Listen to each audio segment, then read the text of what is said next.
going to kick off day 2 of our 2022 preliminary proposed budget in our hearings today. Today, we're going to start with Lawrence Douglas County Fire Medical, and then Emergency Communications Center, Consolidated Fire District Number 1, Public Works and Planning,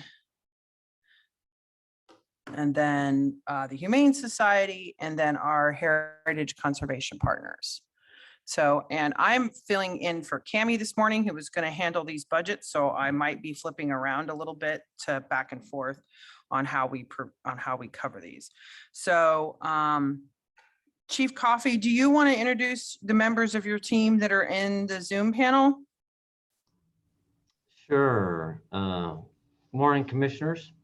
Appreciate your time and look forward to having a little bit of time. I'm sorry I wasn't able to be with you last week at the commission meeting, but I will tell you I was with my family, and my daughter was getting married out in Colorado. So wonderful experience, but I'm glad it's over, and I need a vacation from my vacation, I think. So anyway, with us today, I have Division Chief Tom Fagan, who's our Fire Administration Division Chief. We have Division Chief Kevin Joels, our Division Chief of EMS. We have Mackenzie Azell, our Fire Analyst, and we have Lisa Hart, who's our Admin Specialist.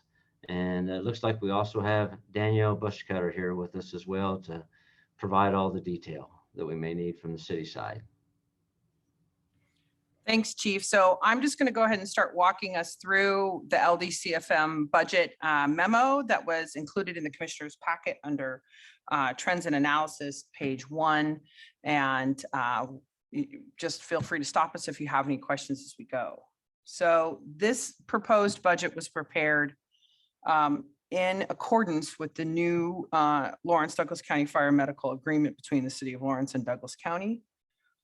That means that the fire obligations are 100% the obligation of the City of Lawrence. The obligations associated with EMS are the obligations of the county. And then everything else is a shared obligation. That shared obligation is split 36% for Douglas County, 64% for the City of Lawrence, and that is based off the standard of cover model, based on how many ambulances and fire trucks are deployed basically at any given time. It also included in this budget is an administrative fee. That administrative fee is calculated based off the total operating budget of Lawrence Douglas County Fire Medical minus the internal service fee charges the City of Lawrence allocates to Lawrence Douglas County Fire Medical. So I would say it's a subtotal of that. Off that reduced amount, 10% of that budget is calculated. And then that 10% fee is the county pays 36% of that 10% fee based off of the shared cost model. That's part of and that is included in this budget. I want to talk a little bit about revenues because they're handled a little differently in this budget. Previously, under the old agreement, the City of Lawrence collected ambulance fees, remitted those to the county, and then the county paid them back over a series of months and quarters. Now, as we've tried to streamline this agreement, the city retains those fees. They document them, they show us what they are, we communicate about them, but they are retained and offset our expense. So when you look at the budget request report that you're all used to, the line item budget that on the county side that you see, all of those are already in essence discounted by the 2.4 million, which is why that looks a little bit different in that part of the budget. Included in this there are a few EMS, what I would call small capital items that are new as a part of this budget. One of them is an EMS training simulator called iSimulate. That training package is $66,000 and is included in the proposed budget. Also, there are several technology replacements for both field reporting computers for patient care and mobile data computers for ambulances are also included. There are a number of supplemental requests associated with the Lawrence Douglas County Fire Medical budget. I'm not going to necessarily, we'll go through them at the end. Included in your packet is the proposed capital budget, and that is broken out by what the Ldcfm has requested of the city of Lawrence for their 5-year CIP. In addition to that, their equipment, which would include ambulances, which would be the responsibility of Douglas County, as well as they also in their packet on page 4 show what the fire equipment totals are. And then those are broken down by city and county for 2022 through 2026. It's important to note that that includes the expansion of fire medical station number 6, which is not included in the county's proposed budget.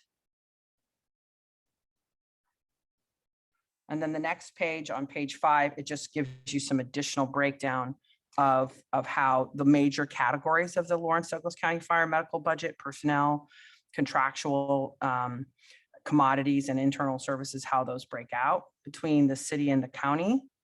And then you can see there how the admin fee is added in at the end, bringing us to a total of expense of just around $10 million for Douglas County. I wanted to show Division Chief Fagan's beautiful spreadsheet.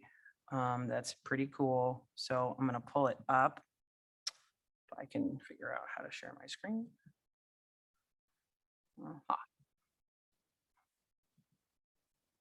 Okay. So I'm gonna, in this spreadsheet, you can see how, let's see. Hey, yeah, Jill, could you run over there and maybe shrink that, the little box down, so that commissioners could kind of see how it comes together. This spreadsheet is a substantial improvement over what we have had in the past in terms of how to I think it's on the silver one. No. I just want you to shrink that little thing on the Zoom.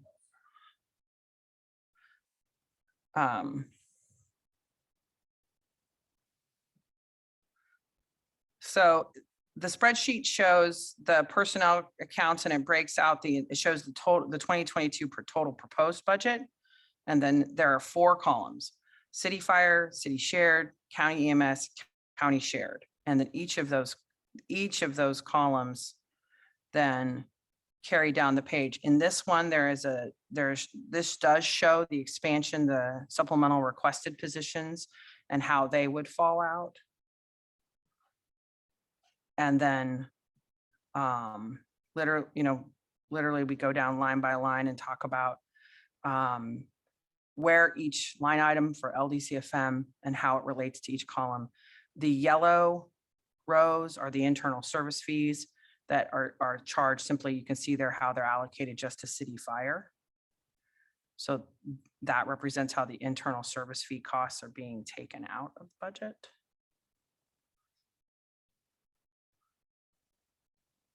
And it goes all the way down to commodities, and then we have a grand total at the bottom. This was very helpful for us in preparing the budget so that we could directly see what costs are delineated and which costs aren't. I'm going to stop sharing, commissioners. That spreadsheet is in your book as well. So you have, and I know the Ldcfm staff has copies of that if there are any specific questions on that particular piece. Before we talk about the supplemental requests, I do want to note that my understanding is that the city of Lawrence finalized with IAFF last night, and I believe, and maybe city staff can help us if I have this wrong, that the proposed budget numbers that were presented to the county include costs, include the what was settled on. I don't know how else to say, the compensation for what was settled on. Can I get a confirmation of that, Danielle and Tom?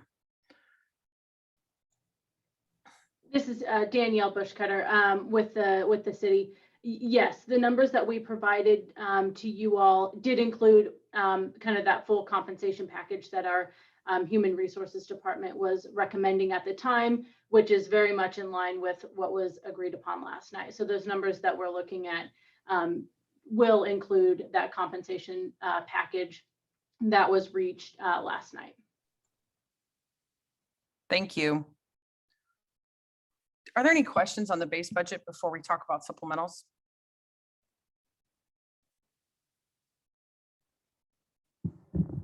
I don't have a question. I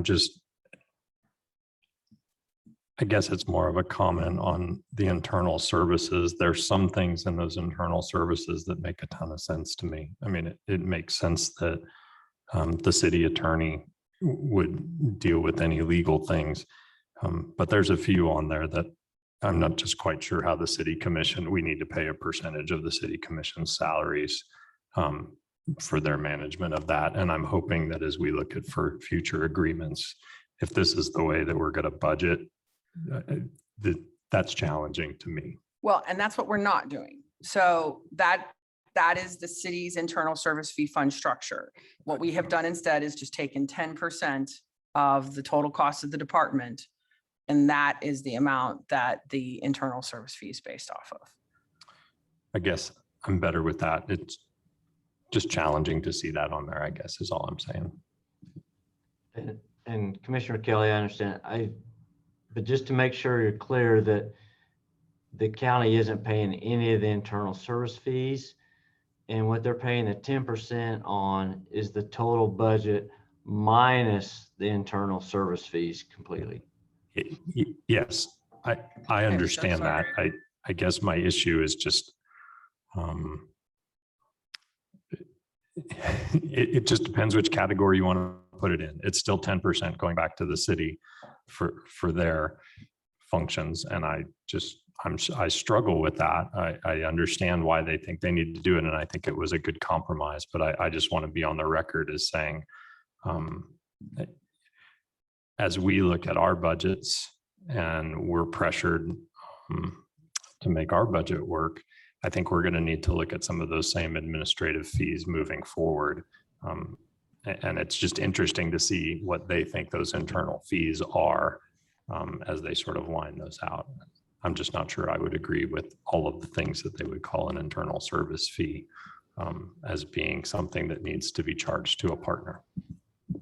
And Sarah, you correct me if I'm wrong on this. I don't know. Do I need to be saying my name each time? I'm sorry. Sean Coffey. I don't know. We're applying that same fee back to like Emergency Communications Center fee and some of the other agreements we have with the county as well, where the city's paying that back to the county. Is that correct, Sarah? Well, I believe it will be for emergency communications. I think we're struggling a little bit on the jail fee. That's a daily rate, so it's difficult to determine what 10% of a daily rate is and those costs. So it is part of the spirit that we're intending to have reciprocity on both of those fees. Well, and I don't want to jump ahead to the supplementals, but one of the pieces of the supplementals is a request for some administrative support around purchasing uniforms, things like that. And I was a bit surprised to see a request for that when we have an administrative fee that is meant to handle some of those internal administrative pieces. And I would think things like purchasing would be part of that administrative fee. So looking for a supplemental request for another position to handle administrative processes internal to the organization when we have a new internal administrative fee was a bit surprising. And I do think that's going to be a challenge with this when you have this kind of cost model. What costs belong in the direct costs and what costs belong in the indirect model? I would say that this was part of the complexity of this is a methodology that is not a part of our methodology, and it's part of a different organization's budget structure. So just to sort of have complete, no two organizations are going to do this the same. So I think that's part of the challenge here, which is why I do feel like the administrative fee compromise was a relatively good approach given the complexity. So we can jump into the supplementals. I know there are several of them, so I will just try to run through them quickly. And then if there are questions that you all have, then we can certainly talk through them. Commissioners, in the under the Enhanced Community Risk Reduction Program for LDCFM, there was the first one is the Mobile Integrated Health Civilian Paramedic position. This is a program that LDCFM has presented before to Douglas County. It's had some different iterations. At different times, it had a partnership with LMH and a position supported for there. This would be it would be done in collaboration with other resources to provide assistance to citizens who need resources connections. It would also follow up on high-risk patients that are discharged from the hospital to make sure there's effective post-care compliance and empowerment. This one would be 100, as proposed by LDCFM, would be 100% county funded because of its nature with EMS. The next one is the Administrative Support Specialist position, which just would provide some additional administrative support for the department. Then there was a public educator position that would be shared with the city and the county and would help the department effectively communicate community risk countermeasures and to reduce risk to the community, would assist with training in the administrative division to help with public education. I think, Chief, I think we said that how many positions do you have dedicated to public education at this time? Currently, we have 6 people that do it on what we call a part-time basis, incentive position. It's a model that was started back in about 1985 when I started on the fire department, where we take people that would normally be involved in emergency response and use them to provide public education. Good program when you're running 1,500 calls a year, but now that we're running 15,000 calls, those people are very busy, and we either have to use them off duty and pay them overtime to do that, or backfill the position and pay somebody else overtime to allow them to provide that public education. We've tried to maximize technology. The past year during COVID, our public education specialists recorded videos and sent them out to the schools to be able to share. We've done some other things with social media, but what we'd like to do is have one person who's dedicated fully to that position to be able to do that Monday through Friday, and be here 8 to 5. Help us implement very important programs.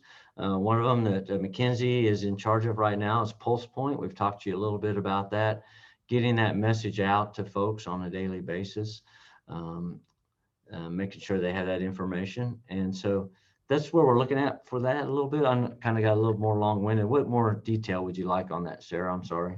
I think that was helpful. I just wanted to kind of give the commission a sense of the whole department for public education. The next 2 positions would be 100% for the city of Lawrence related to plans examination and permit inspection. Under the Enhanced Support Services Program, there would be a support services specialist. This would be a position that would really help basically stock and manage inventory for all the police stations and for all the paramedic ambulances. So I was surprised that they didn't really have this position before now, but it's part of their request. And then in addition to that, there was a request to add a specific emergency management support specialist position just for the city on that end and LDCFM.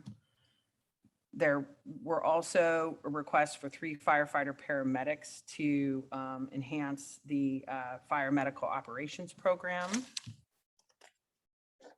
And that rounds out all of their supplementals. Commissioners, do you have any requests on any particular supplementals that you want a little bit more information on? This is Commissioner Portillo. I would love to hear a little bit more about the paramedic medical, that very first supplemental request in particular, because it sounds like this really is meant to reduce cyclical use of the emergency room and kind of engage with some of those high-risk patients, which is fantastic for our community overall. But it sounds like it would create cost savings for LMH. And there was a partnership with LMH, but now the county's being asked to fund 100% of it. Why is there no longer a partnership on the table?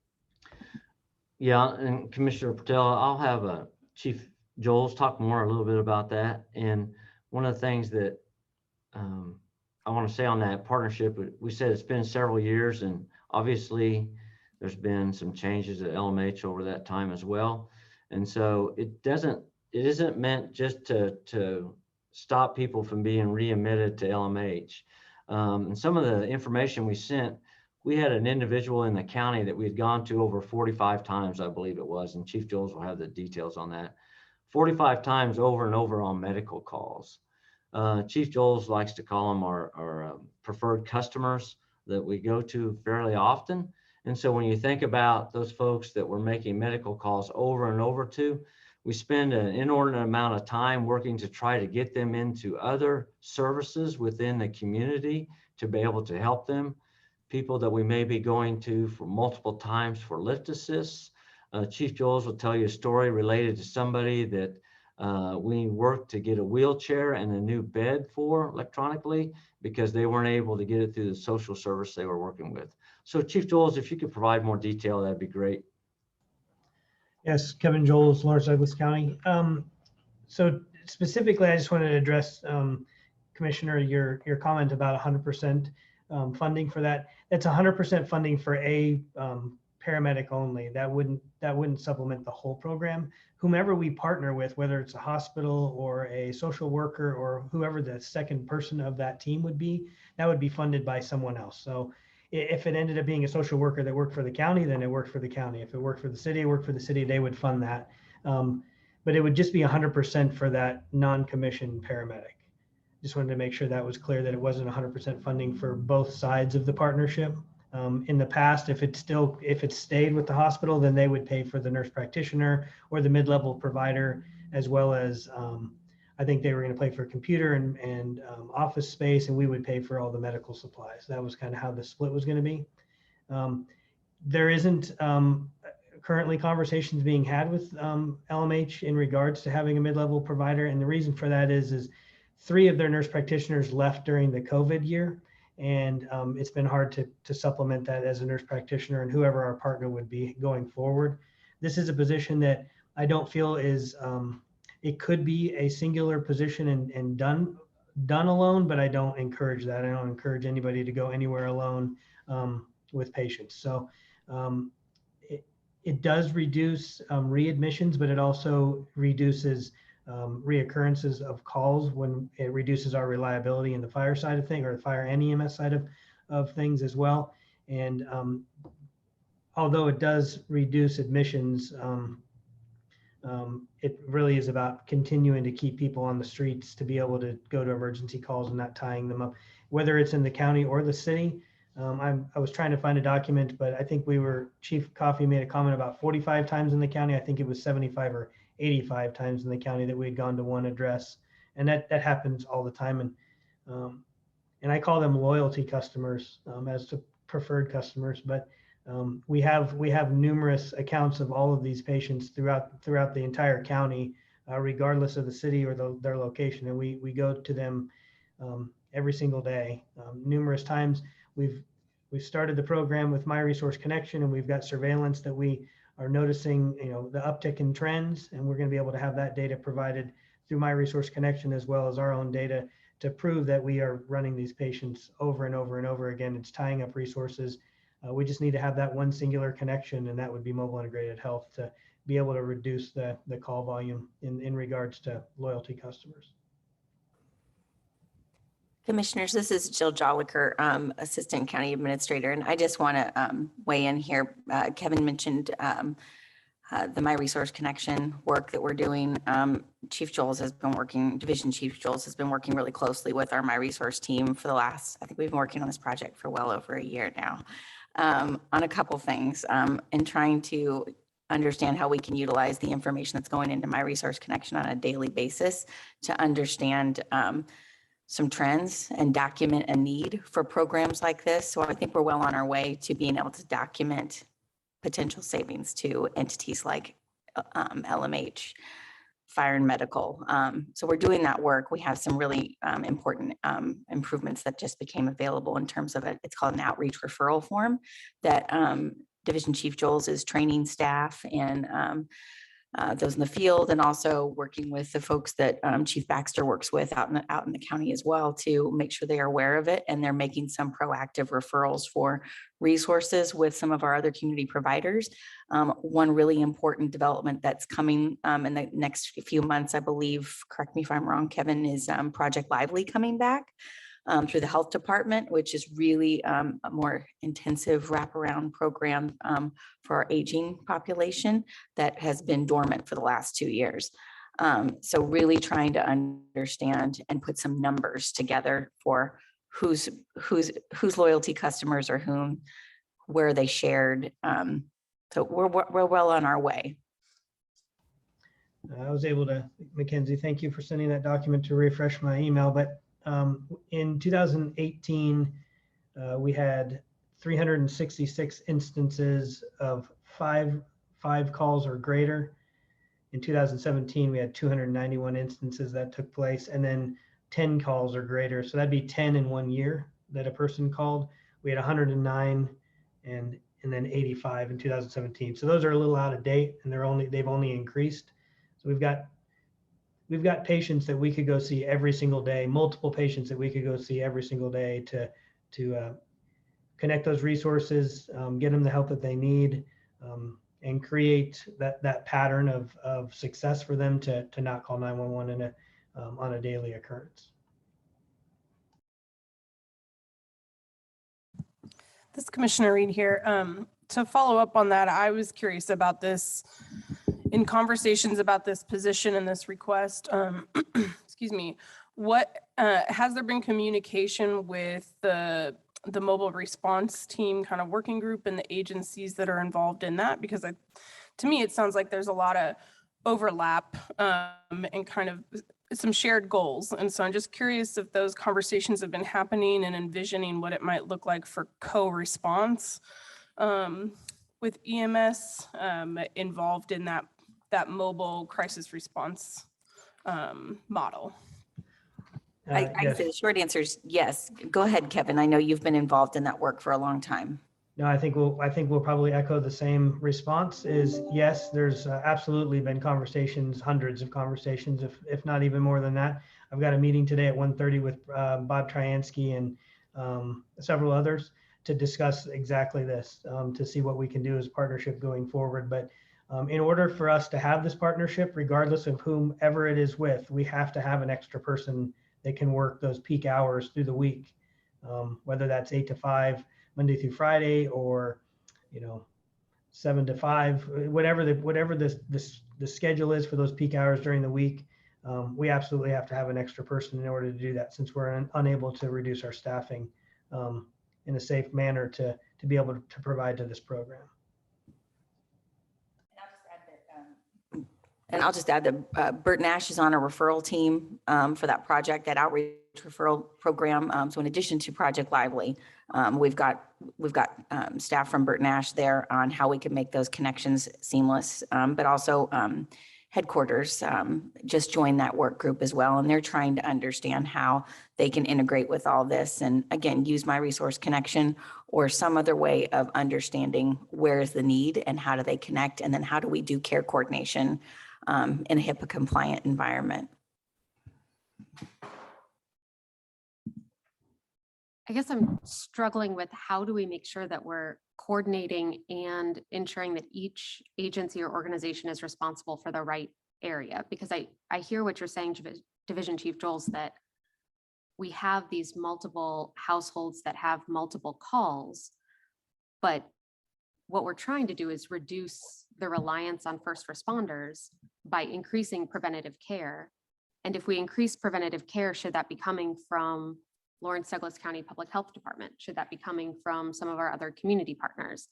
Is that meant to be something that's housed within Lawrence Douglas County Fire Medical, or is that meant to be housed somewhere else? And if we don't have that kind of coalition built, are we ready for kind of bringing on this new position? So my response to that is we're the only agency that's open 24/7, 365. And that's a good spot to land this directive in. And the reason is we have the surveillance all the time. we do want to involve those other agencies as much as we possibly can. To coordinate that and the logistics that have gone into that has been difficult just because we don't really have that driving factor. In order to have that driving factor to house it within Lawrence Douglas County, biomedical is going to be imperative that we're able to have that encompassing view all of the time. I realize what I say when we're 24/7, 365, and then the mobile integrated health would only maybe be 40 hours a week, but we're able to give that data all the time. We absolutely want to encompass and have as many partners as we can, but the only way to have partners is to have one leader, and that leader needs to be within somewhere, and that's why we're trying to approach it from that angle. I'm not saying that it couldn't be from public health, but who's going to do it from them? Everybody is lean on, regardless of positions, and that's we're asking for a pretty inexpensive answer to an employer. And I think Bush Cutter just had a bird fly into her window. That was awesome to see. Oh, there it is. Would the Anyway. paramedic that you're requesting be able to handle the data analysis pieces that you're also talking about? Because I hear what you're saying. One of the really compelling arguments is that you are a 24/7 organization, so you have the data on kind of that full scope of what people need throughout the day and night. But it looks like the position you're requesting is very much kind of a frontline paramedic role, but the role you're talking about is more of a leadership, data analyst strategy of how you build that coalition and do that work based on data trends. So most mobile integrated health programs or community paramedicine programs are derived from exactly this: a paramedic who knows and understands patient care, who's able to supplement and build relationships within the community. There's a mobile integrated health. There's boot camps. You can go to a 2-year program within. There's several agencies or several universities that offer that type of that education. Getting a 30-day paramedic right out of school is not going to be the answer. It's going to be somebody that needs to be seasoned and understand how the emergency services and pre-hospital game works. So hiring that right person is going to be it most likely, and our goal is to not hire somebody from within. It's to hire somebody from without or externally that would have that experience to be able to grow this program into something bigger than maybe even what we're even fathoming or envisioning right now. And I do think it's a fairly dynamic position, Commissioner, that we're working with, and we're asking a little bit of a leap of faith here to a certain extent. Jill and Kevin have worked extremely hard building this coalition that's out there.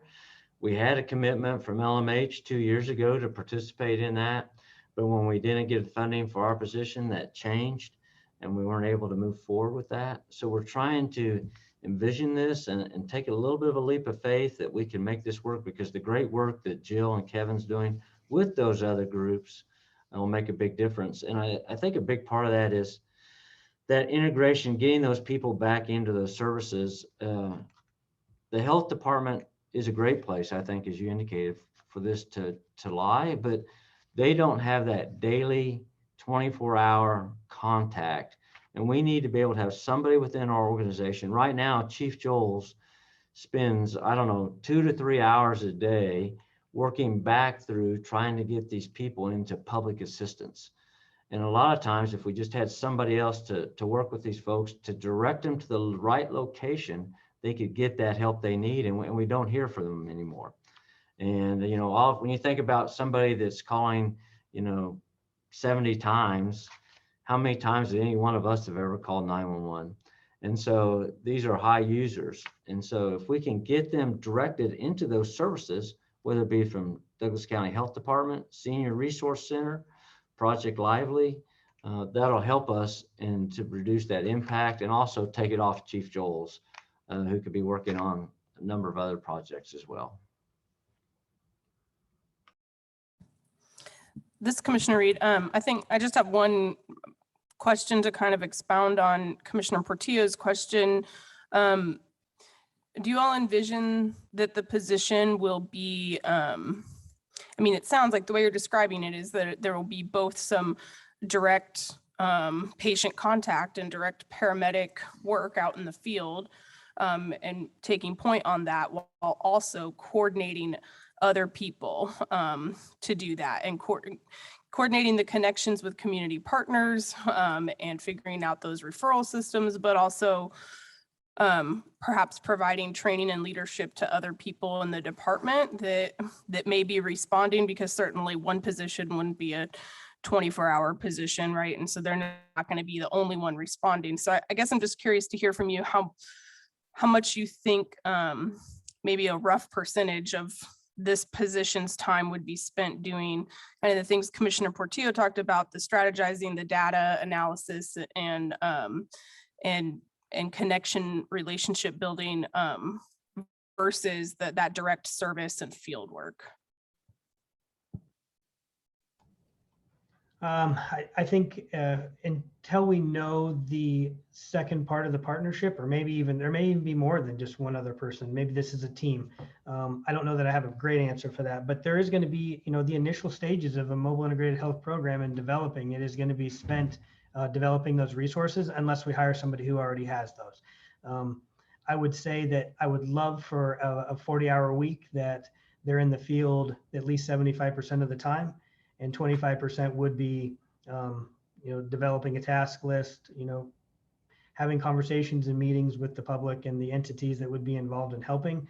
But we already have that group already established. So the introduction part is going to be somewhat non-laborious, I would hope, because we have those introductions already, kind of canned, and the work that Jill has done to be able to collaborate all these entities, either HIPAA related or not, within My Resource Connection, and the countless meetings that we see the same people over and over again.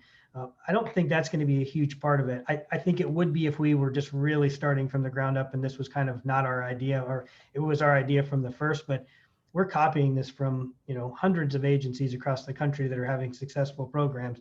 Some agencies have stomped their own selves out because they have done such good work that they don't have a program that they even need the program anymore. Mesa Fire is one of those agencies that did such great work, and there's some other budgetary issues that happen there, but for the most part, there's a lot of people that are doing such good that they've really reduced themselves to not more than one mobile integrated health company. It's just one crew, and it'd be great to be able to say we would build this into a different program, but we have to start with one. I would like for them to be doing work 75% of the day. That is a goal. And I think that we have the work for it. And Chief Coffey, he talked about it a little bit.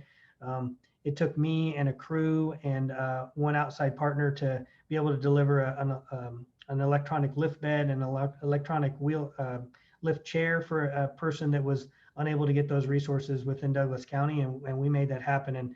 And that doesn't take an hour. That, it took a majority of a day. And we could do that every single day, I guarantee it. Thank you. I appreciate that.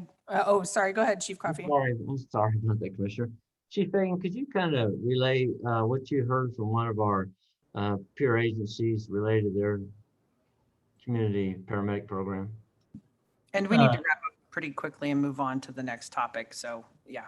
Yeah, this will be real short. One of our neighbors here in the Kansas City area that has a program very similar to this. One of the comments from that provider is that this program is as much as you can handle. The need that's out there in the communities.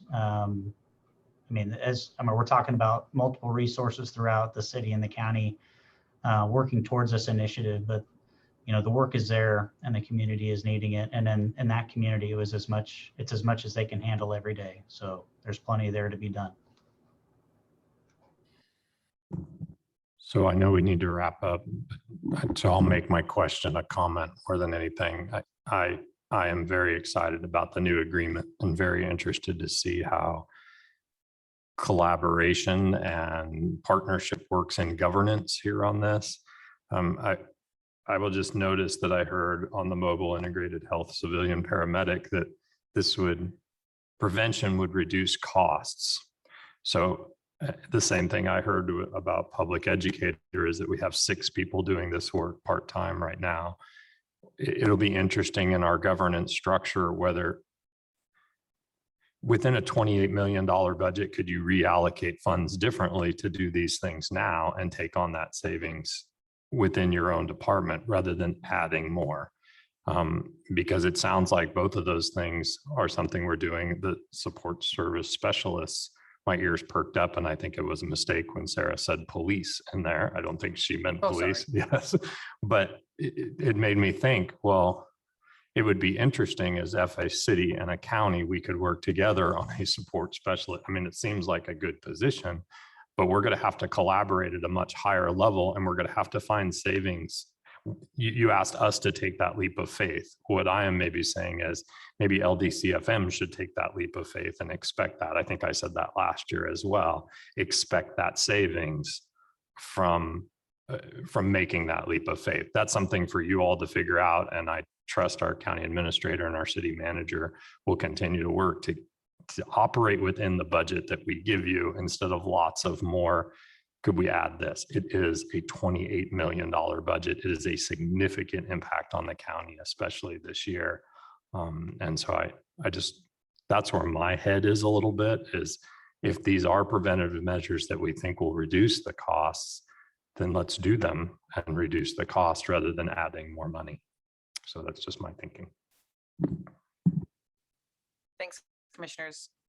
Just as we mentioned before, the county runs a little bit ahead of the city in their budget process. So as I mentioned, none of the supplementals are included in the county's proposed budget at this time. We're going to talk to our friends at the city and see if we can get any ideas to where they are headed there. And then if I do get new information in that regard, I'll bring it back to you all for conversation.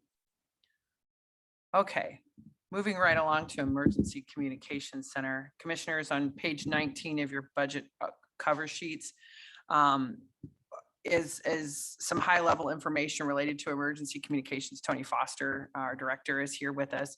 The highlights here are really that there were 5 positions added in. Tony's going to correct me if it was 2017 or 2018, or Brooke would remember.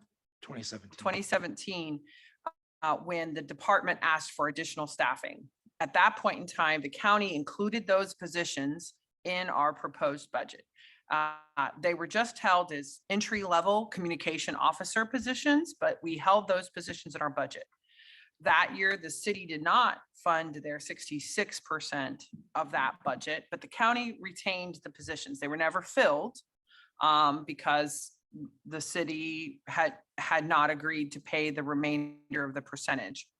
But because we were able to hold the budget authority for those positions, they were kept in the budget. Now, as work that Tony's been doing and his team have been doing with particularly Ldcfm on enhancing response to fire medical calls, these positions have been re-envisioned a little bit, rescoped to fit our need today. And so with that, and that has been submitted to the city. The delta, or the difference between what the county was holding for its percentage of these positions and now as the positions are scoped out, a small amount that was included in our proposed budget. I've not gotten indication yet from the city if they've included it in their proposed budget yet, but we're holding it in ours. In addition to that, I want to make a note that some funds were added to overtime costs in this department to help reflect mandatory staffing for fire medical dispatch, to make sure that we can keep that particular line answered at all times and that we have the overtime funds available to do that. Those are the highlights on the emergency communications budget. Tony and I are here to answer any questions you might have.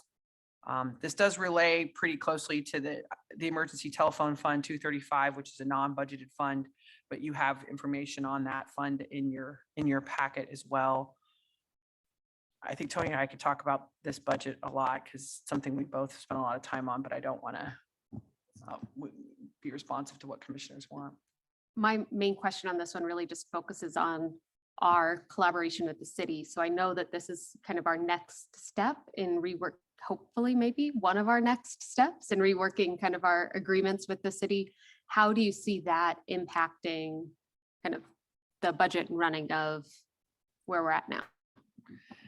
Yeah, at this point, this is on the top of towards the top of the list. The city manager and I have not agreed to specifically which agreement we will work on next, but this is towards the top of the list. The complexities of this agreement are because it also involves other jurisdictions that we dispatch for, specifically both Baldwin and Eudora pay into this system. Though the amount they pay is static, has not changed, is not really incorporated into the agreement. So this needs to get addressed. I would say that there's a lot of, I think there's already a lot of things that we've sort of already identified and had some initial conversations with the city manager about creation of a 911 board to help monitor those funds, to help govern and provide some direction, advisory direction to the department and services. I think these are all going to be great steps to help improve just sort of governance and accountability and oversight for this function. But I don't envision it necessarily happening in 2022 before I would be able to provide a revised budget back to you. So but I've taken that stance on all of our city agreements, with the exception really of Ldcfm. I'm not planning necessarily that financially there'll be substantial changes to the 2022 budget. But you know, it's a budget. Things can change, we can modify, and we can make adjustments next year. Any other questions? That one? Thank you. Thanks, Tony. Thank you. Okay, next, Consolidated Fire 1. Commissioners, you have in your packet a specific little yellow tab that provides the oversight for this. I think this is the Board of County Commissioners sits as the fire board for Consolidated Fire District 1. And when you, for those listening, Consolidated Fire District 1 is a separate taxing jurisdiction inside Douglas County. Includes the townships and incorporated areas of Wakarusa, Eudora, Kanawha, Lecompton, Clinton. Am I missing anybody? I think that's pretty much everyone. Okay. Inside Consolidated Fire District 1. Just some highlights of this budget. This is really the first operational year for the Consolidated Fire District 1 budget. There was an initial transfer of some startup funds to get them through the initial payroll that has now been paid back. And then they received some funds from both Eudora Township and Lecompton Fire District for startup funds that have been allocated to fire operations. I think one of the big challenges of this budget was when we were here this time last year, we had anticipated that the staff at Consolidated Fire 1 would be Capers employees, because they had been Capers employees before, when we went through the process of creating CFD1 and conversations with Capers and KPNF. KPNF decided that no, they needed to be KPNF employees. That's a substantial cost difference. As you can see on the cover sheet, our initial estimate was $25,546. Now it's $75,000. That has taken some adjustment inside Chief Baxter's budget to be able to accommodate that adjustment and to be able to pay the employer portion of that cost. But I think we've been able to achieve that. The next piece was really setting up the volunteer reimbursement model. And you'll see some adjustments in that budget based off of how the volunteer reimbursements are going to be managed moving forward. And the rest of their budget is pretty straightforward. I think we're still working out some issues related to equipment. While Public Works is here, I want to publicly thank Doug and his staff for all the work that they've done to help get a bunch of vehicles back into tip-top shape for service. And really just that's just an example of one department that has really sort of embraced Consolidated Fire District 1 when a crazy interim county administrator said, yes, this is something we absolutely need to take care of and do right away, without fully understanding all the implications of what it would be like to add a whole new service line into our operations. But I really do appreciate that team, and we're working out some of those costs and how we can properly reimburse the fleet services for the work that they're doing. I know Chief's here if you have any questions about Consolidated Fire 1. So I just want to make sure I understand the budget sheets correctly. When I look down at the bottom and I see the totals, then they're about 442, and then we put them together and then there's a credit of 885. This is not an increase at all to our county contribution to this. This is still coming from townships, right?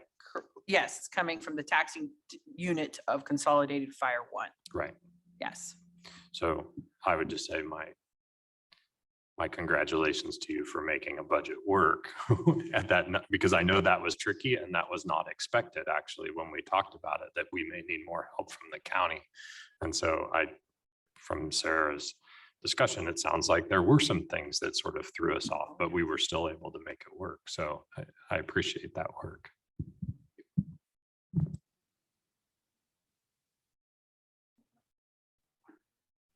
Great, cool. All right, we're cooking with gas. All right. Next, we're going to talk about Public Works. So Public Works lives in a couple of different places in the county budget. There are a few general fund departments, including parks and fleet. And then there's the separate road and bridge fund. Road and Bridge Fund is on page 43 of your cover sheets. The main revenue source inside the Road and Bridge Fund, besides tax, ad valorem tax, is the Special City County Highway funds. We are proposing that those remain flat based off of the estimates we've heard from the state.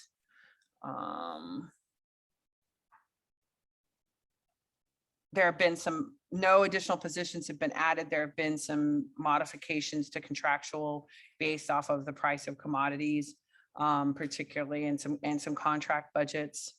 I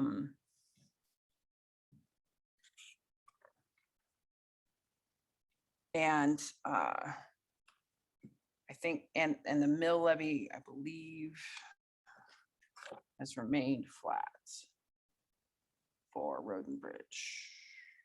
Or maybe, no, I think I did a small reduction to it and consolidated back under. Yeah, there was a small reduction in the mill levy and moved as part of that mill levy realignment back to the general fund. Any particular questions on there were no supplemental requests from Public Works? Any questions on the Road and Bridge Fund? Okay, yeah. You can have it, yeah. Yeah, so while you're doing that, Brooke's gonna pass out the Road and Bridge CIP information. And we can talk a little bit about CIP. Commissioners, in your transfers section of the budget, which is page 38. This is one of those days I really wish I had bifocals, because I cannot read. No, that's not the CIP. No, actually, it's not page 38. It's under page 45 for CIP projects.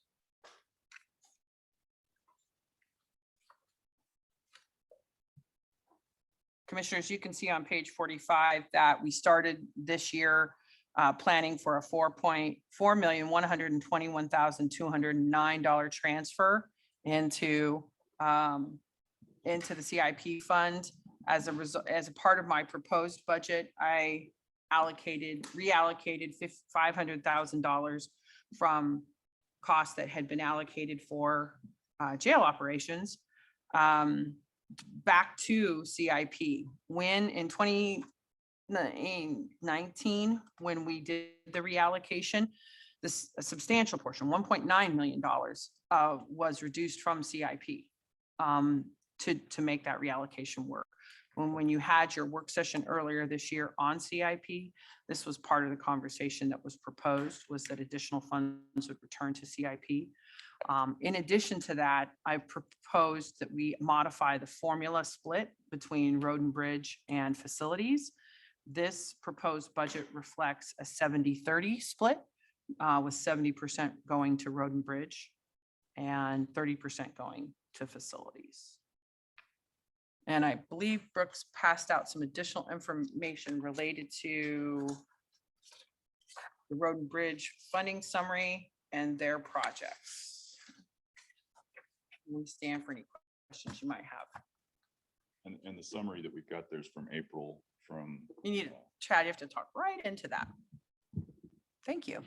The summary that you have is from April when we talked about the CIP. Those numbers aren't going to match what's in the budget based on what Sarah just covered.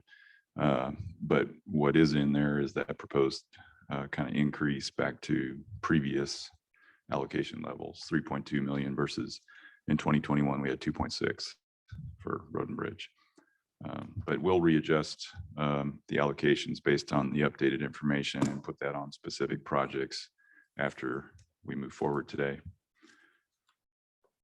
And I think we went by the budget real quick. I think I'll make a couple of comments. Sarah mentioned the Special City County Highway Fund. On a federal level, they have, you know, a lot of electric vehicles on the road and fuel efficiency's gone up. So in general, those funds are going down while at the same time traveled road miles are going up. We see the same thing here. So we have that revenue projected as flat, and the only thing that's going to change that is federal action to either tax electric vehicles or do something to make up that difference. So that's not something we can address or fix, but it should be addressed in the future at some point. We had some items in the budget that I'll just touch on. We had a couple of rough winters. We were restoring salt piles. That's a big entry in the budget. We also, on the tornado cleanup from a couple of years ago, we had that in our professional services that shows up as a bump. And when we figure out the FEMA reimbursements, that may go back to that line, may not. We're waiting to see. Still waiting on the money. Still waiting. Road maintenance contracts is another item I just wanted to touch on quickly. We've got 1.3 million a few years ago. Now we're at 1.2 million. And what we're trying to do there is come back with kind of a long-term road maintenance plan that looks at mileage and life cycle costs and those kind of things to see where that number really needs to be. The number that we have there is just kind of developed out of habit and past experience at this point. So that may need to increase in the future, but we just don't know that yet.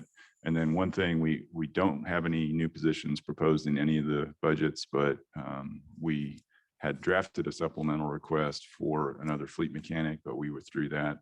We're waiting to see. So with Consolidated Fire, we may, after we get more information and see how that goes, we may need another mechanic, but we're going to wait and talk about that another time.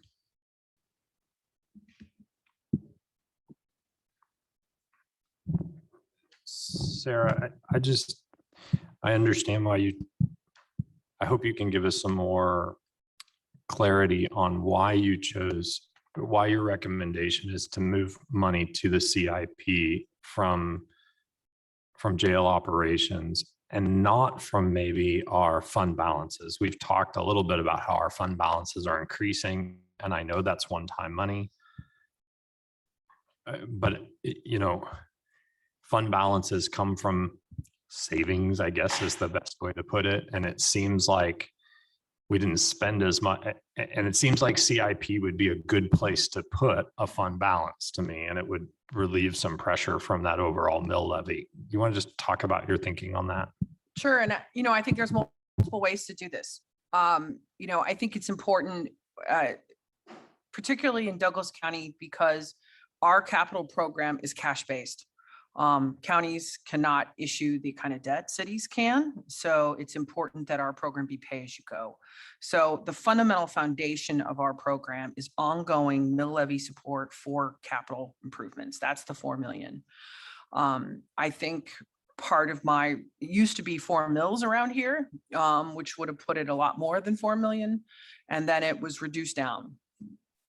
Part of that reflection was to, in essence, make that ongoing commitment to that amount and make sure that we could do that. But you are correct. You know, certainly fund balance and or one-time funds can be used. And I think that's definitely an option. What I would say is that, you know, we look at that at the end of the year as well. When we bring to you our list of transfers at the end of the year, if particularly we come in above our projections for fund balance, that's you know, I have been known to recommend a pretty substantial transfer into CIP to help fund some of those things. I would anticipate doing that again in the future. Really, and this is a conversation I love having. We've never really been able to have a fund balance target of 15%. And that's, I want to say it's all hard work. It's some hard work, and it's also after the pandemic and revenue estimates were less, that got us to that place. I would like to have a fund balance target and stick to it. And I think that would help us as we prepare the budget. Does that have to be 15% in the general fund? No, it doesn't. That could be a different amount. And, I believe our total, if you look in here, and Brooke will correct me if I'm wrong, our total fund balance in CIP right now is over 20 million. Yeah, so it's a pretty, and that's part of our fund balance projections that we have. Our equipment reserve is close to 6. That's part of why Douglas County has a AAA bond rating, is that we have those substantial reserves to help bolster that effort. So I think it's really just a matter of preference and which way the commission wants to go and where those funds want to be spent.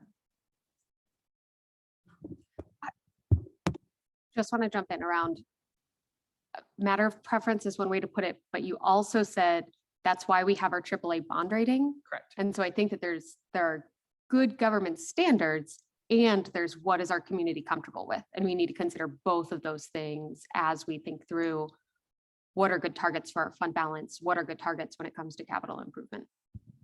Yeah, and and the larger, our road and bridge program is 100% always cash funded. So every project that is included in here that Chad and his team work on is saved up for, and that's how we use it. On the facility side, I think we have options.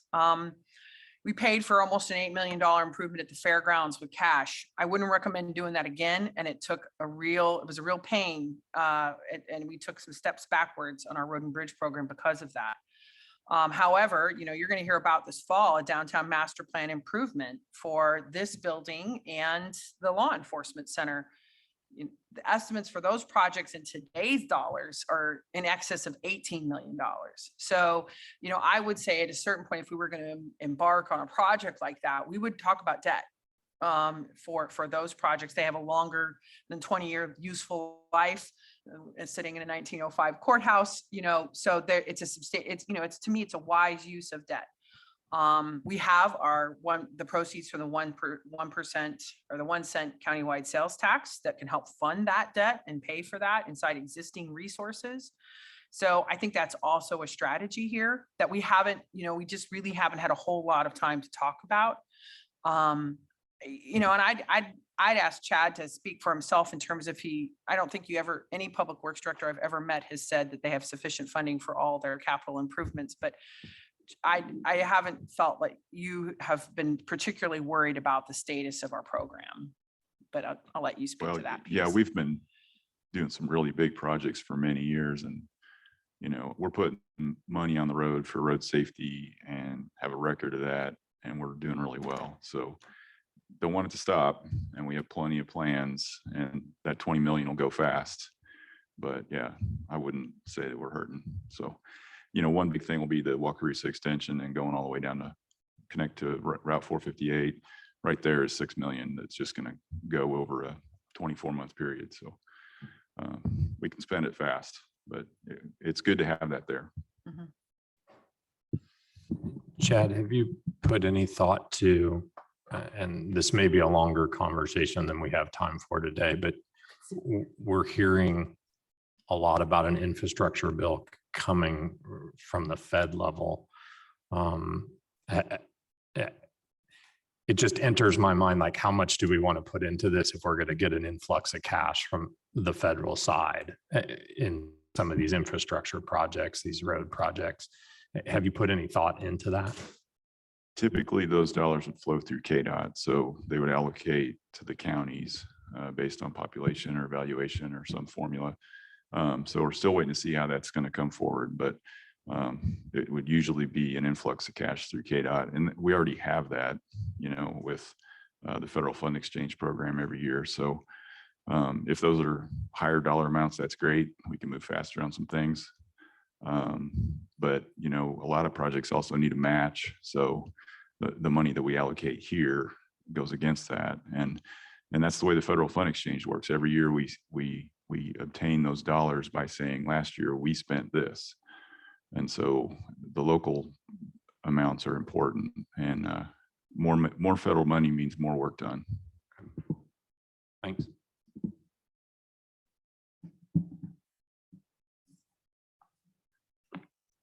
Any other questions on CIP capital funding? And just for commissioners, so when you adopt the budget, you will adopt our 5-year capital plan. You will hear from us at other points in time as big projects come through. So even though you're adopting the plan right now, a lot of times this is about the funding for the plan, and then the program will continue to evolve, and we'll be back on your agenda to more regular opportunities. So always more to come with CIP. So thanks, Chad. Appreciate it. Thank you. Would commissioners like a small break? We're moving ahead of schedule, and then I can move planning into the webinar, and we can talk a little bit about their position, the open space position. Okay, it's about a 10-minute break. Sound good? All right, thank you.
We can try it. We have very limited control.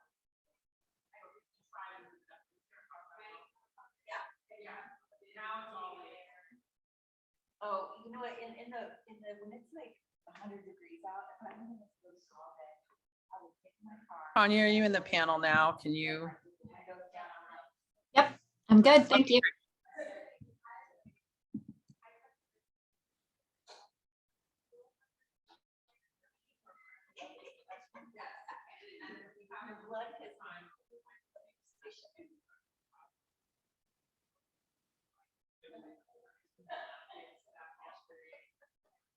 I'm gonna get Shannon a blanket.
That's. Are we about ready to get started again? Does that work? Thanks, commissioners. Boy, we caught up really fast. I appreciate that. I've asked Tanya Voigt to join us to talk through the planning and zoning position budget. In your packet under tab 10 is the supplemental request for a planner position.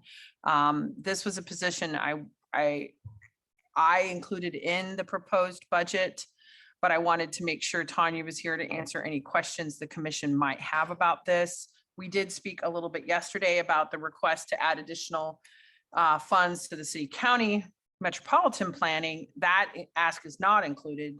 I made the choice to include this, not really instead of, while it may appear to be that way. That was really not my intent.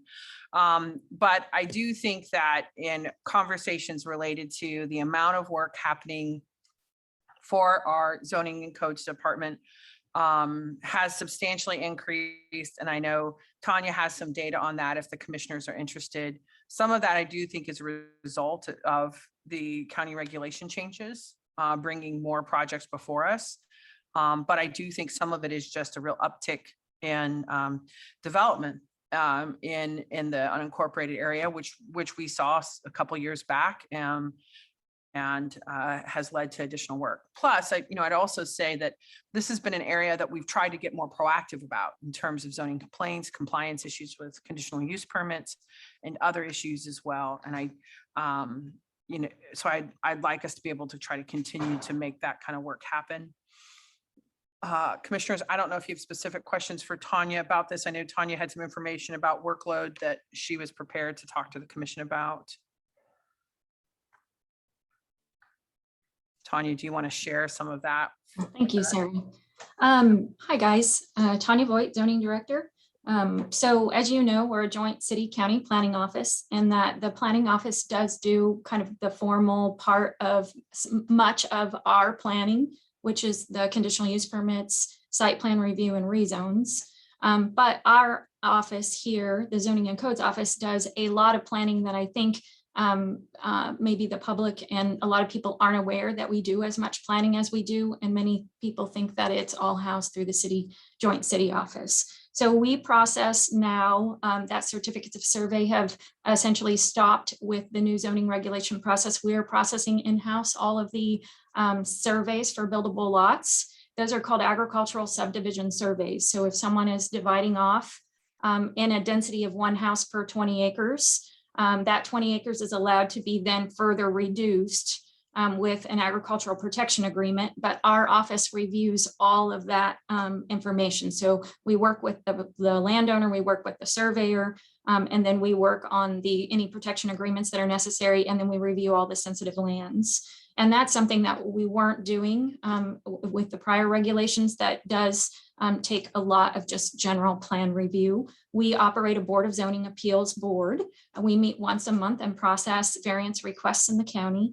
We were averaging about 130 general land use questions. Those come from landowners, realtors, appraisers. And if I can share my screen, I'd like to show you. Here we go. So we use a spreadsheet, and in this spreadsheet, we track all of our land inquiries every month. So you can see down at the below are our tabs, and we usually average about 130 to 150 a month. And we're currently in the month of June, and this month we are almost to 200. We're at 174 land inquiry questions. And you can see our response times. So part of the request for this position is that, you know, this kind of helps the daily grind that the three of us, we're fairly lean department on the zoning side. This helps our response times. So oftentimes when realtors or landowners are asking questions, these are time sensitive and tend to be somewhat emotionally charged situations where there's a lot of money invested, a lot of time, and land is being listed for sale or land is under contract. And it's really important that our office is able to get to those questions, do the research, and provide that information back in a timely manner. I think our average right now is about 10 days, and that's a long time for someone to wait. And some people are not happy about that. We work very hard to put everything in order. So as they come in, they go in the queue in order, and we answer them in order. There is a little bit of flexibility to that. If we know, you know, a realtor is saying, I need this information right now, then we will obviously move them up to the top. But you can see some of our things take longer than 10 days. If they require quite a bit of research, then it does take us a little bit longer. So a typical question, maybe from a realtor or a landowner wondering if a property is vested, what we end up needing to do is we have to research that property. And so just as an example here, this property question is about this small lot here.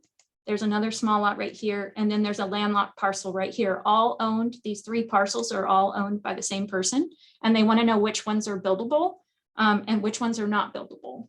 And so what we do is we actually have to go through each deed and each sale to determine when that property was split and determine if it was split according to the regulations at the time it was split.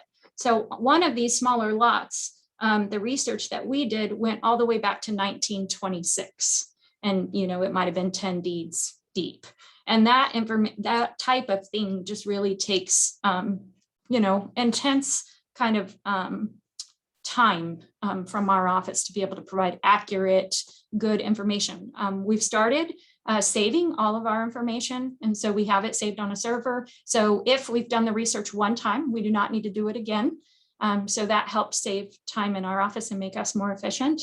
But we are very busy. We also review agricultural exemptions, all the agritourism applications, home-based businesses, floodplain management, fireworks, special events, and temporary business uses. And currently we're working on one temporary business use for a filming operation for a movie, and we're also working on a special event for a large concert currently right now. And if we had a planner in-house, I mean, that just helps alleviate some of all of those planning things that we are doing, plus the daily grind of getting information out to the public.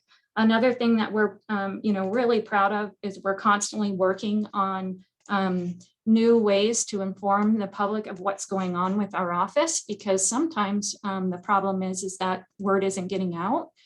So we've added just this week a section to the website, and we also sent out a flash email to all of our contacts that said, hey, go to the Zoning and Codes website and take a look at all of our upcoming zoning text amendment changes. We want your feedback. We want to hear from you. We want to know what your thoughts are. And then we have links to all the staff reports and kind of just the date of the Planning Commission meetings and the date of the Board of County Commission meetings. So I guess all in all, this position just provides manpower to help us serve the public better. Anytime we're working on big picture issues, it takes time away from customer service.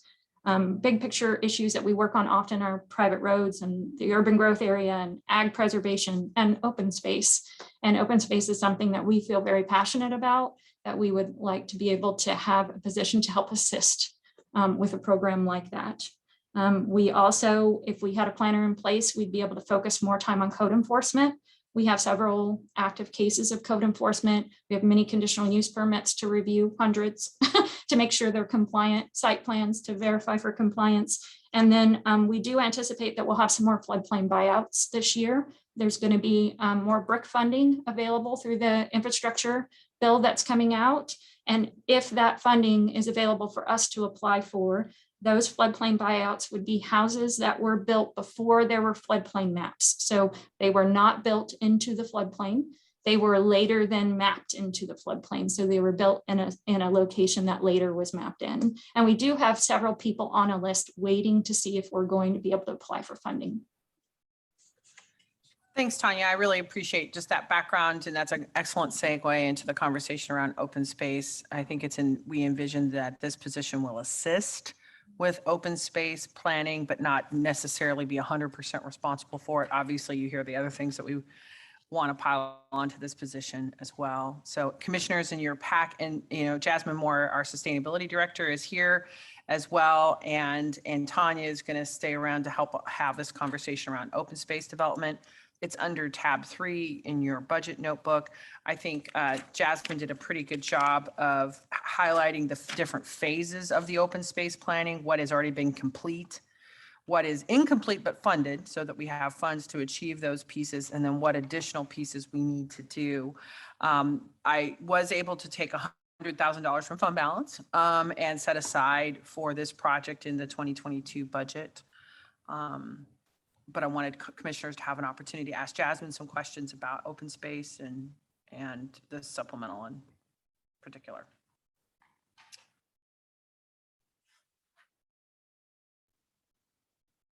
This is Commissioner Reed here. Excuse me. I think I'm just interested in hearing more from maybe both Tanya and Jasmine about the long range planning that was mentioned, which I know is specifically not an element that your office has right now. And my experience of your office, Tanya, is that everybody does everything. You all kind of share the responsibility of whatever is coming through that day, and not necessarily have dedicated staff to these things like open space and whatnot. So I guess I just am curious to hear both of you speak about some things that you specifically envision this position could accomplish and make some major strides in, with long range planning, which I think is a topic of conversation that the county is facing, and then a little bit more detail about open space and how you see this role being crucial to being able to make some movement on that. Tanya, do you want to speak to the position, or do you want me to open with general comments about open space? Go ahead. Okay, so just, I think it's important to give some context about the open space planning process, and then that will give us some insight into what a position could help support. So the open space plan development is intended to help advance some of the goals identified in Plan 2040.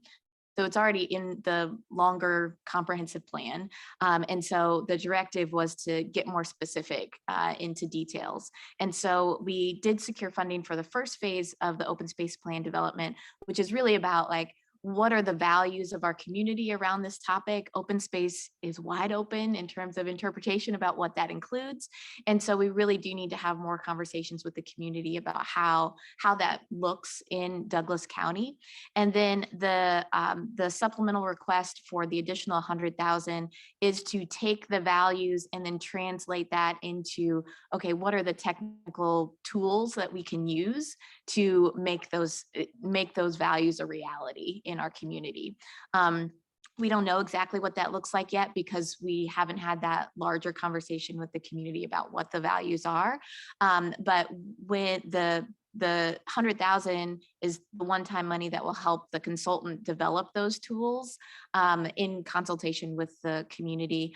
We really see the planner, and Tanya, jump in if I'm off base here, helping just make sure we're on track with the consultant work. This is a interdepartmental effort between administration, the sustainability office, heritage, as well as zoning and planning. And so we, if we can broaden that team to have someone who can give a little more time to this project, then we think that will help to make sure that the project is on track and representing the interests of that Tanya and her office sees every day, that like I am not intimately familiar with because I'm too far removed from that. So that's my thought. Tanya, do you want to jump in with any other thoughts about how that position can add value? Yeah, I think our office, because we deal with so many landowners on a one-on-one basis, is just getting the word out, providing information on where they can go to provide feedback, providing information on where public meetings are, hosting public meetings. It would just be a coordinated effort between all the agencies, and that planner position just could help be kind of in the mix of it, helping make sure that deadlines are met, things are coordinated, and things are just moving forward.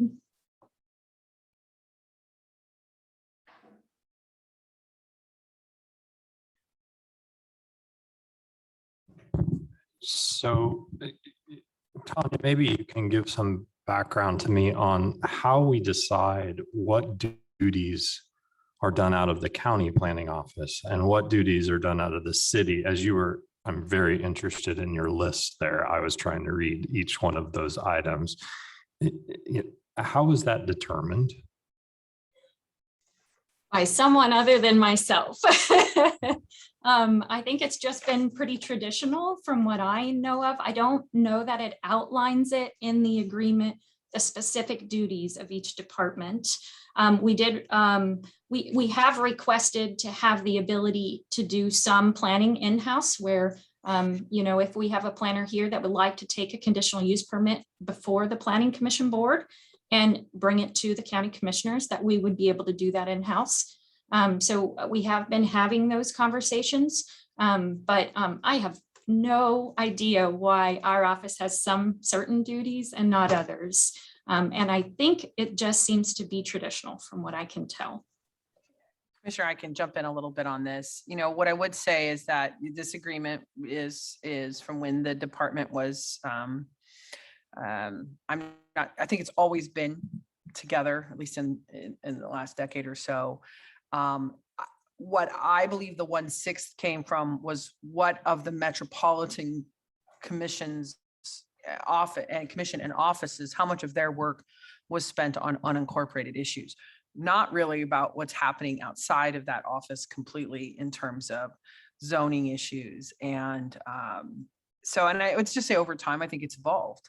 The regulations, the new zoning regulations were,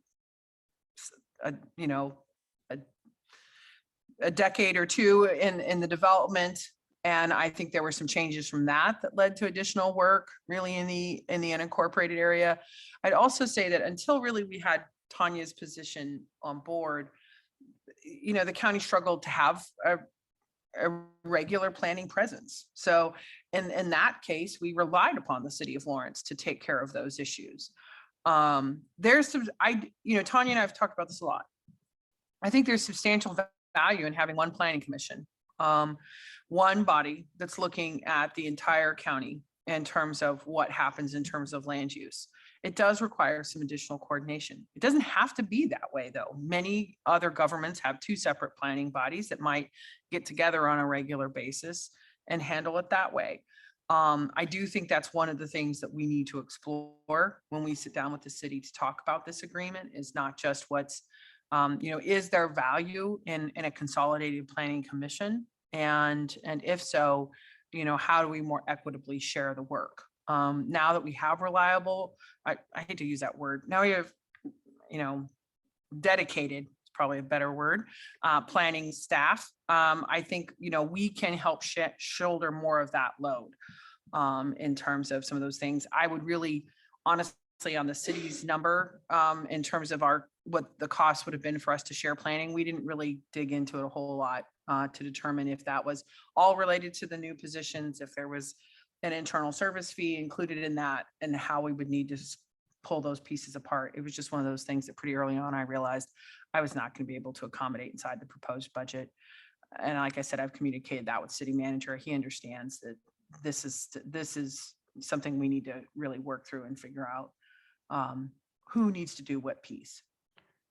Do you have a sense, just to follow up? I mean, one of the reasons, certainly Tanya makes a good case for, there's a lot of pressure from those in the unincorporated area to get service and to get, by us funding another planner, we are taking pressure off the city county planning department to make adjustments to meet those needs. Are you worried about that at all, about taking that pressure off? That, I mean, we've publicly, well, at least I have, I don't want to speak for the other commissioners, have shown some frustration with the progress that is being made by the joint city county planning department.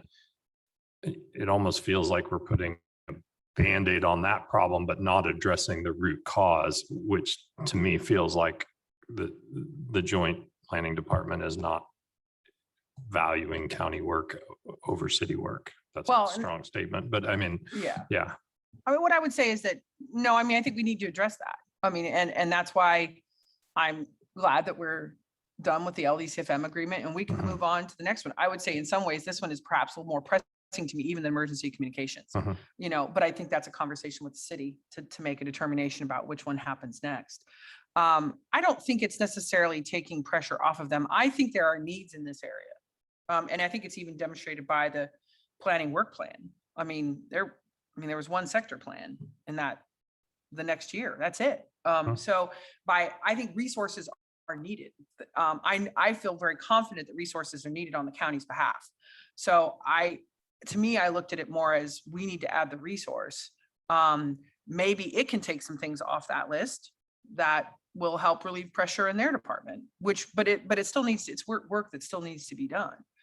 And then ultimately, maybe we just come into a different financial arrangement where we're not paying 1/6, maybe we're paying less. That is, if there are more work that's going to be shouldered by our staff, if the determination is made that it's valuable to have a consolidated planning commission. Does that help? Yeah, I don't think it gives us answers, but I think it. Right. Yeah, just trying to help maybe the public a little bit understand the pressures here that we're working through. And sometimes that means lack of service in order to make some changes. I'm just thinking through that. And I think there's two things that I noticed a lot having done county planning that I don't think that when Tanya was talking about the research required to determine whether a property is valuable, and Tanya will correct me if I'm wrong here, none of that has to be done in the city because the city is platted. So all of that work is done when they are annexed and the property is brought into the city. So in some ways, there is way more work when a development happens in the unincorporated area because that kind of research has to be done. So in some ways, those are not apples those are apples and oranges compared to what happens on the city side. That I'm not even sure city planning understands how much work happens on that regard here. But I guess that's my question is why does city county planning not think that that's their work to do. And maybe that's just history. That's what Tanya, how did we decide? Because I think that would be helpful in figuring out what our cost is, what our responsibility is. And this is an evolving situation. So I don't want to take up a ton of time here, but I just, as I thought about this position and your recommendation not to fund the request from the city, it highlights that imbalance. And I'd say that one of the takeaways I had from the Lawrence Douglas County Fire Medical Agreement was how much just we learned about each other in that process. I think going through that process with the city, they will learn a ton about what happens in terms of the county, in terms of what it takes for us to do things on our end. And then that'll all sift out in terms of what happens there. The other piece too that I was going to mention is CUPs, and Commissioner Kelly, I know you're aware of this. CUPs are inherently more time intensive than straightforward zoning, and a business that's compliant with its zoning piece. There's the administrative review, there's the monitoring, there's all these pieces. Because of the nature of the unincorporated area and how many CUPs we have, I think it's inordinately more work than it would be on a city side because of that process. So, I mean, those are the two big pieces I think that we need to really talk to the city about as we go into this, and how can we jointly share it and what makes sense. I know that they're reacting to pressures to make sure that development happens in a timely fashion inside the city. I think their code review, development code review, so not building code review, will help assist with that process. And I think then, I think we're both the city and the county on planning issues are really in a time of transition as to how we look at this. Well, and Sarah, I have a just clarification question, because you keep kind of mentioning our joint planning commission.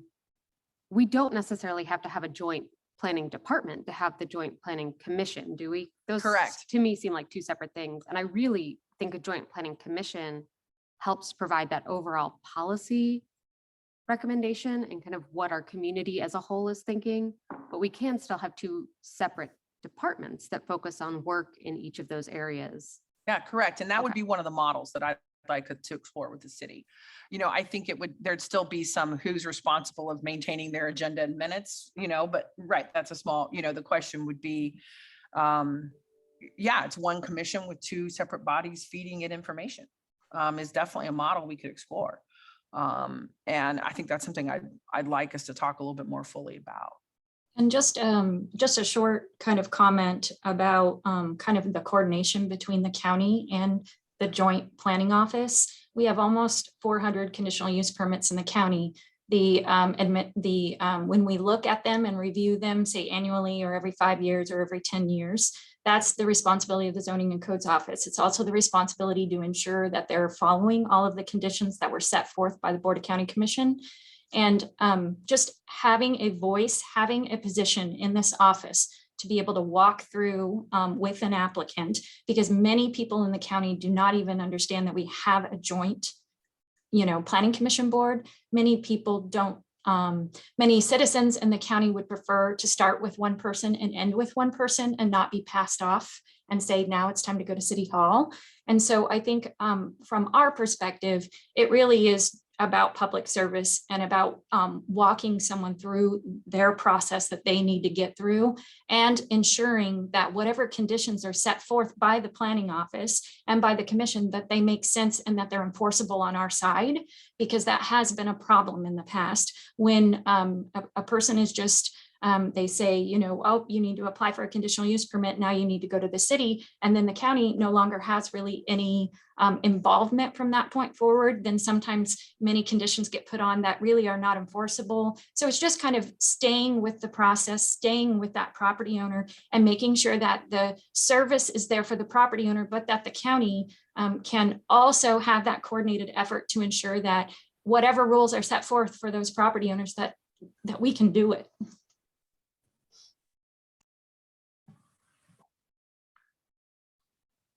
Commissioners, I wanted to, while Jasmine is here, if there were questions about the sustainability position supplemental requests, I thought just want to give Jasmine a sense to some time to answer any of those if we have a minute or two, if there are any questions.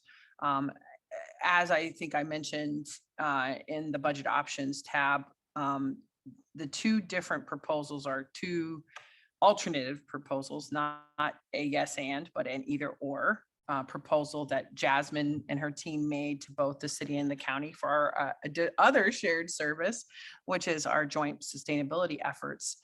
Neither of those positions I was able to put into the proposed budget, either of the scenarios. I know Jasmine's still waiting to hear back from the city about where those additional positions land in their budget process as well. But, and we don't have to solve this all today. I'd like to get Jasmine back before the board and dive a little deeper into open space and some of the work happening in the climate action plan, and give the commissioners a little bit more time to learn more about those efforts.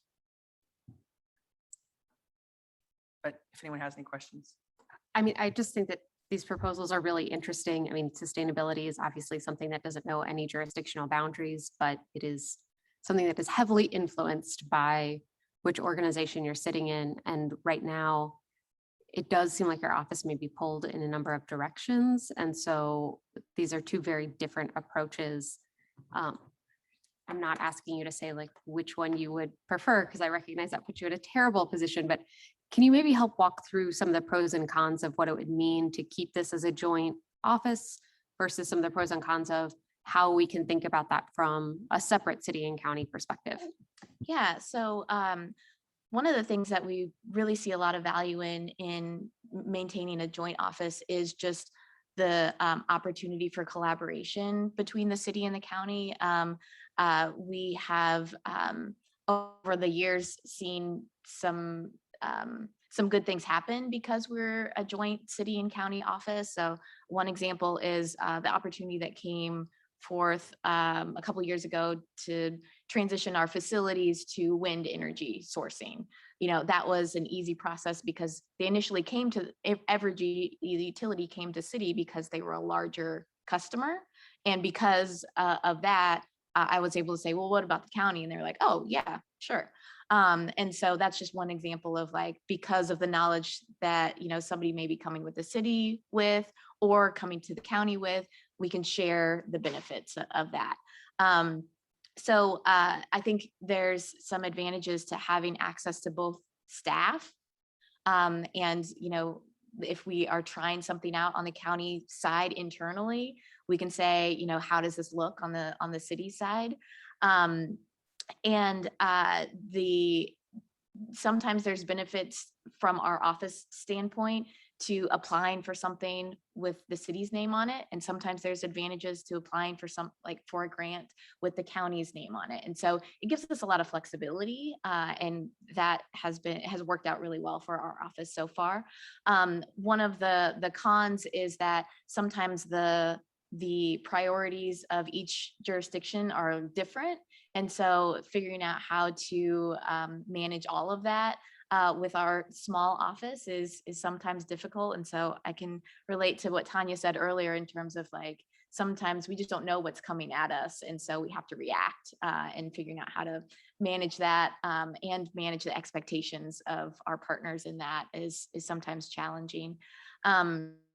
In thinking about what it might look like to separate and have a city standalone sustainability office and a county standalone sustainability office, I think some of the advantages to that are that it's just a little cleaner in terms of priorities of the city.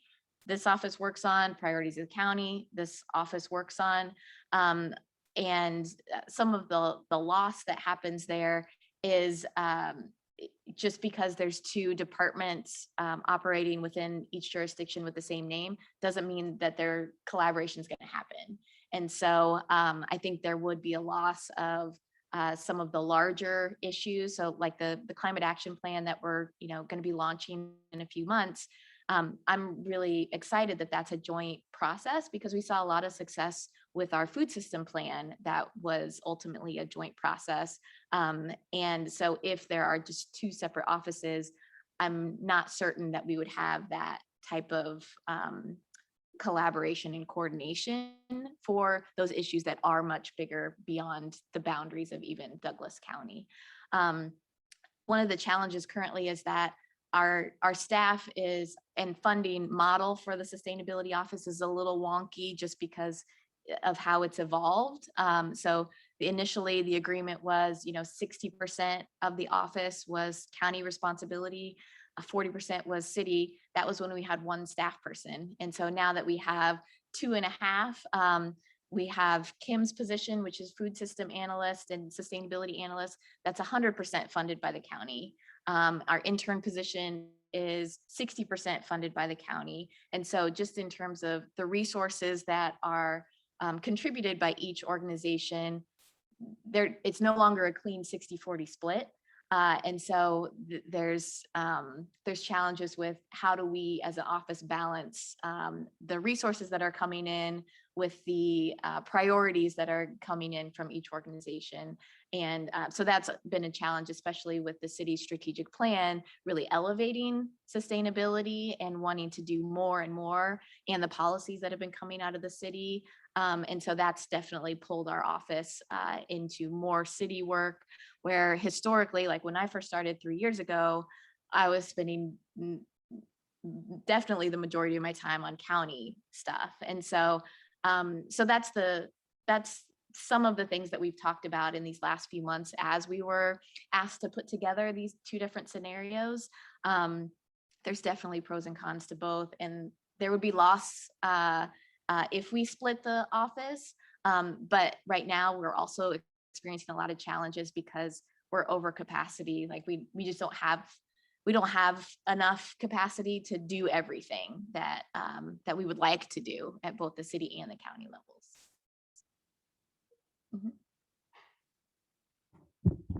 Jasmine, thank you. That was helpful to me. I just had a couple of very specific questions regarding what was in the packet.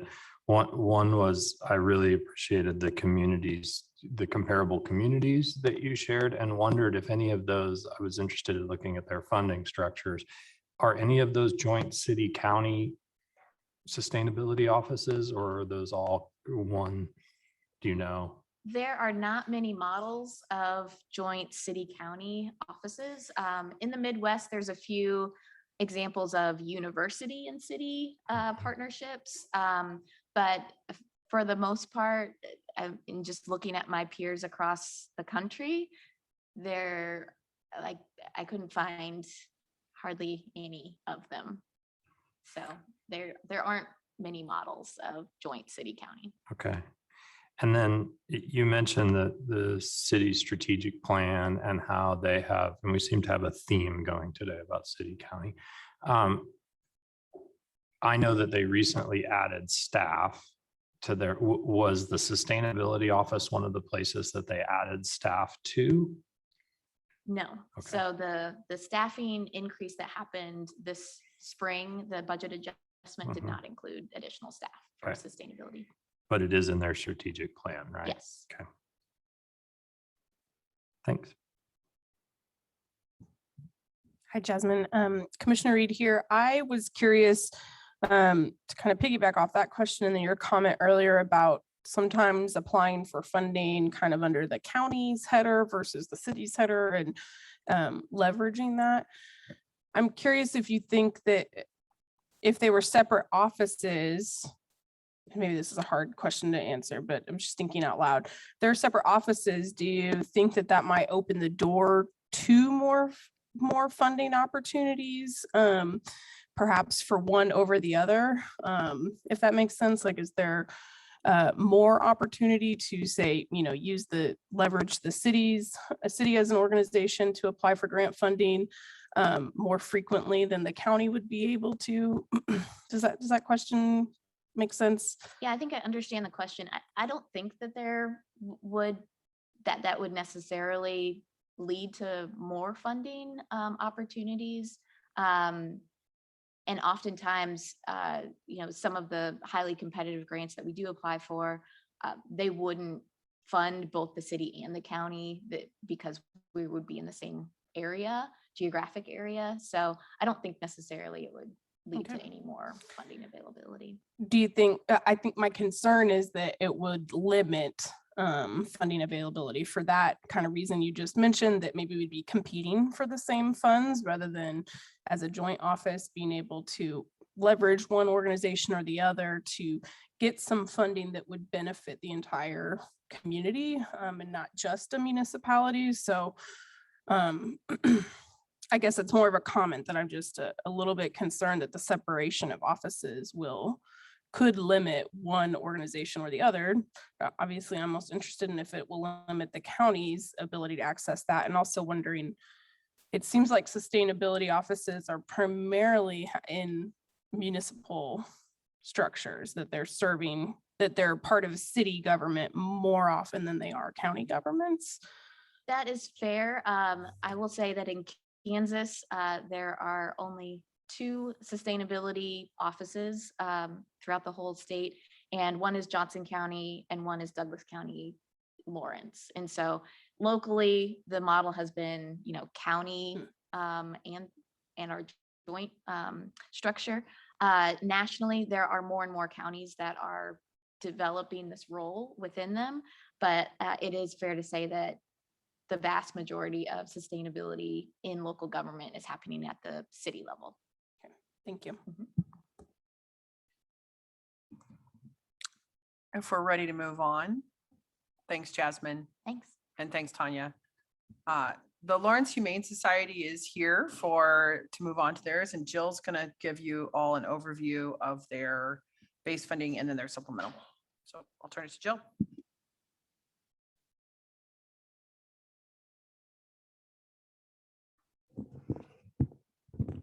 Good morning, commissioners. Let's see, the county has kind of our community partners budget, which you can find on page 4-5 of your report, the budget report section. You can see the community partners budget is listed. The base funding, if you will, for Humane Society has been $43,000 historically. It's been that number for quite a while. The Humane Society has put in some good information about the number of how much that offsets the costs that are associated with, forgive me, I've flipped the right page to get all my notes together. The costs that are associated with basically what we get for that. That $43,000, which is a flat fee per year for services, which covers $108 per animal toward the cost of care in 2020. They're requesting an increase that we can talk about in the supplemental that more aligns the actual costs to the Humane Society for the work that they're doing, and which would take it up to, if you look at their supplemental, $188 per animal. So part of their supplemental would take them up to $75,000 a year as a new flat rate for that. It's still less than all the other agencies that they work with, namely City of Lawrence is by far the largest provider of calls for response. And they put that data nicely in here as well. The other aspect that's related to, their existing funding agreement, it's pretty straightforward. It's the flat rate. It's how we've traditionally worked with them in the past, but that is assumed the traditional enforcement response, traditional being what we, before we came to you earlier this year and talked about the changes to the code, the enforcement code for animals in the unincorporated parts of the county.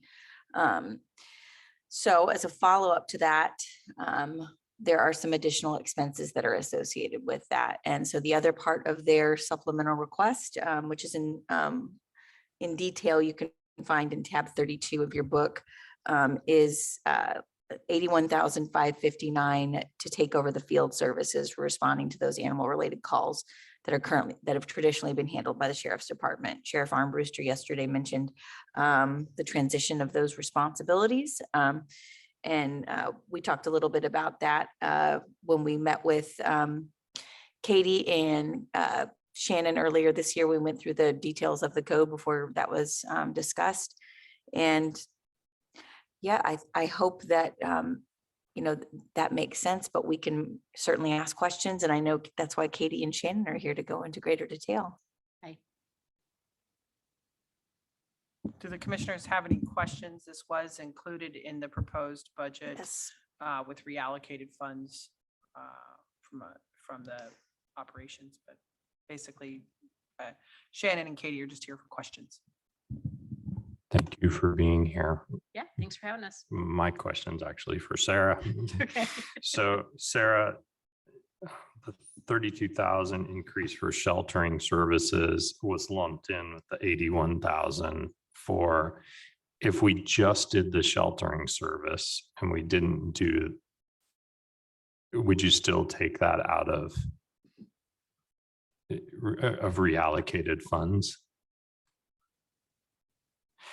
So here's part of my question, and I sort of teed up the sheriff on this yesterday. It makes sense to me that if we were reallocating funds out of the sheriff's jail operation budget and moving that to the Humane Society, that makes sense to me. If we're just doing the sheltering cost, that doesn't make as much sense to me from that jail budget. Did you put any thought to that, or am I getting way too detailed here on the budget? Yeah, and I want to be clear. The funds for this are not coming from current operations of the jail. They would come from funds that had been set aside in 2019, reallocated from all over the county budgets, most notably CIP, to fund jail operations if there was a jail expansion. So with that clarity, my recommendation would be to take it from here because I don't believe we have any other source of funds. And it doesn't really fall along the line of, because this was an operation that the sheriff was doing. I think he also stated that, you know, he didn't feel he could necessarily cut anything back to accommodate parts of this request. So yeah, unless the commissioners had another thought as to how they'd like to accommodate the request, this is about my only source.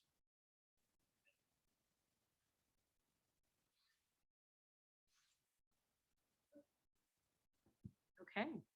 Thank you both for being here. Yeah, thanks We for really coming. appreciate it. Thanks, I It appreciate was a you very thorough showing up presentation when just we in saw case. it in a work session Thanks, I earlier this appreciate year. it. Okay. Well, we are moving ahead of schedule. We can try to see, we can take a quick break and try to see if some of our heritage partners can join us a little bit early. I know we have a hard stop at noon, if not a little before. So we'll try to see if we can get some of them to join us a little quicker, but we can take a small break. Thank you.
This is Jill Jolliker. I am the Assistant County Administrator. I'm going to be walking through the Heritage Community Partners. And I will, I'm going to do a share screen here in just a second. I have a little, just a little cheat sheet narrative document to walk us through this presentation.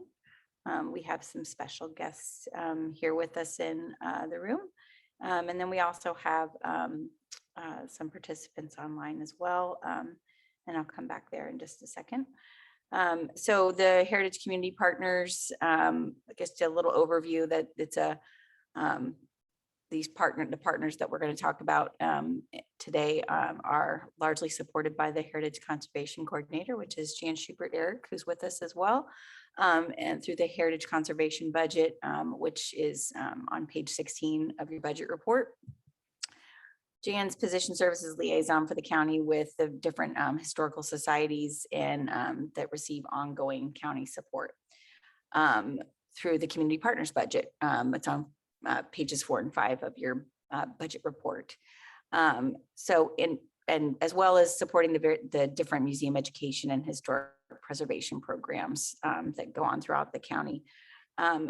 If you are looking at the Heritage Program budget on page 16, the Heritage Conservation budget, excuse me, on page 16 of the budget report, there is a line in there that Heritage Conservation Projects, that's that 245,860, and that's the Natural and Cultural Grant Program that Jan also oversees along with the council.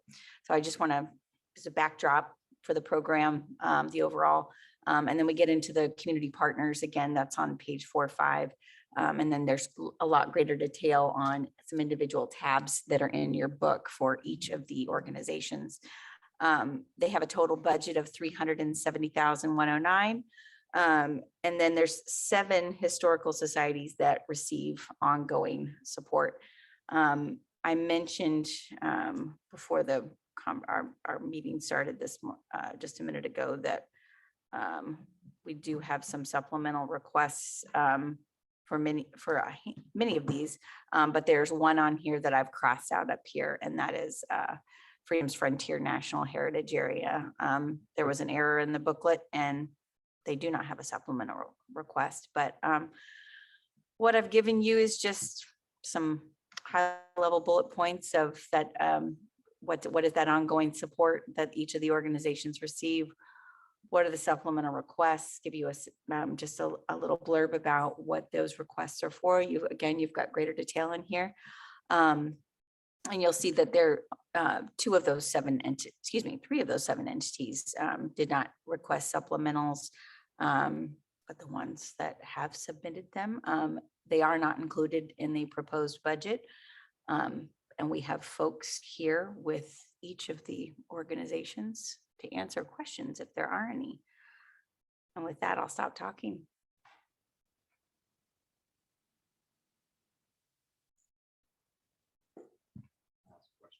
Yeah, commissioners, do you have any specific questions on any of the supplementals? This isn't necessarily a specific question on the supplementals, though I'm deeply appreciative for everyone who's here today. And I really loved kind of seeing the breadth of our heritage societies across the county. And I know that there's been quite a bit of collaboration in the past, and as COVID hit, thinking about pandemic programming and things like that. But I'm just wondering, what kind of ongoing collaboration do we see across the different societies when it comes to grant funding and other sources of funding in addition to the county? Don't know if Maybe that's directed Jan at or anyone in Steve. particular. Hey, Steve, why don't you come up here Yeah, to the sorry. microphone? Hi, I'm Steve Novak. I'm the director of the Douglas County Historical Society, and I'm really happy that you asked that question because that's something that we have been thinking about quite a bit in terms of how we can work together to get the most out of the resources that we have. I'm also glad that you asked a question because I felt like it's important to share a little bit of background about what our organizations have been through because of the pandemic. And I wanted to make sure I got it right. So I'm going to read this to you, but I will answer your question as well. 2020 we found to be a very challenging year. Organizations like ours that rely on event or tour fees, retail sales, admissions, fundraising, events, we saw that income dry up in 2020. At the Watkins Museum, a PPP loan, a CARES Act grant from the National Endowment for the Humanities, and disbursement of state relief funding through Douglas County offset what was a 60% loss in our regular revenue. Luckily, it more than offset that and provided us with a surplus to move forward into this year. But those challenges remain. Recovery of visitation and earned revenue is only up about 75% at the Watkins Museum. I'm not sure exactly everyone else's exact recovery rates, but it's been slow. It's not been, that V-shaped recovery that we had all hoped for. It's taking us a while to get back to where we were before. The Watkins didn't qualify for a second PPP draw. It required a minimum of a 25% loss of gross revenue in one quarter. Our maximum quarterly loss was 23%. So we weren't able to rely on that to fill the gap like we could in 2020. When the federal grant opportunities for 2021 have come later than they did in 2020. Now they require a 1-to-1 match, which those grants last year did not. And that 1-to-1 match means that we can only apply for the amount that we can afford to match, not for the amount that we need. For this year, we have applied for about $140,000 in funding from 3 federal grants. That money will be shared. We develop joint grant proposals under the auspices of the Douglas County Historical Society, but that money will get distributed into the other historic agencies, depending on the grants that get funded and the projects that are picked up. But they focus on providing primarily educational experiences or online experiences in all of the history museums in Douglas County. We're waiting. Those funding announcements don't start coming in until August. But if that funding is secured, if we can get 2 out of the 3, at least at the Watkins Museum, we're on pretty stable footing for 2022. And that's the reason why we've requested a supplemental funding. That additional funding would allow us to stabilize our operations at the current level. We're not asking to expand. We're just asking for a firm foundation while we devote the time it takes to restoring former sources of income and creating new ways to earn revenue and raise funds post-pandemic. We're realizing that we relate to people differently now than we did before. There are more options out there than there were before, but it takes resources to pursue them.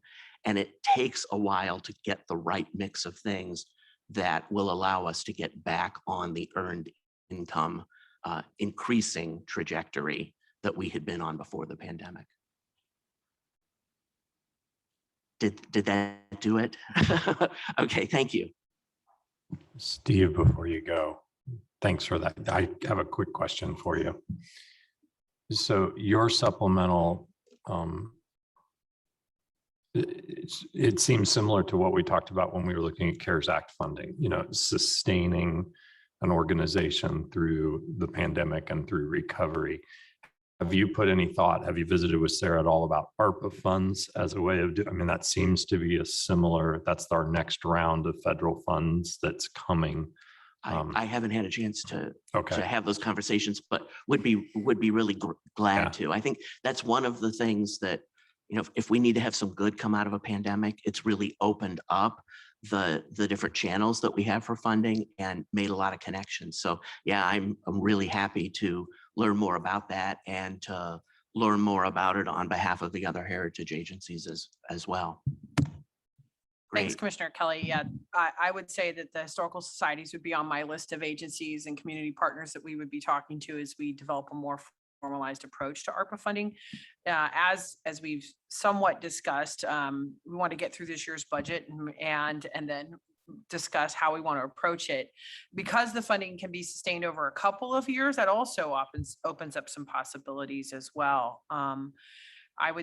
So I anticipate that we'll be reaching out to folks, and it will probably be a different process than last time, simply because we have a little bit more time to develop something. And I want to make sure that the commissioners are clear on their intent as to the areas that we want to try to target with those funds. But yeah, we'll definitely be in touch once we get through with the budget process as to how we want to proceed. That's great. The round we did in 2020, I thought was really well managed, and we collectively applied for a group of funds that was distributed across all of us, and that seemed to work really efficiently for us to collect our needs and for us to administer it through one organization. So yeah, that sounds like a good opportunity. Yeah, that's a real benefit of the collaboration that you all do so well.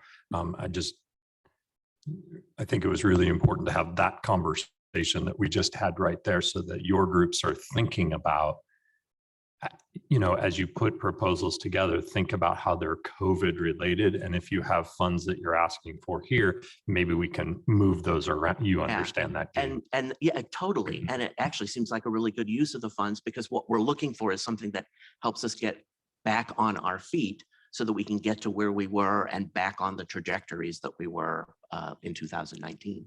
And not only that, but it helps us as a community recover, that coming back together is a sense of healing from just a really difficult time, and thinking about our history and celebrating those cultural assets that we have is a good way to bring. So it's not just about making sure our historical societies, very important, stay financially feasible, but it's also building our community back up as we recover. So Douglas County has a great history of resilience, so we can share those stories and remind ourselves that we can build on them now.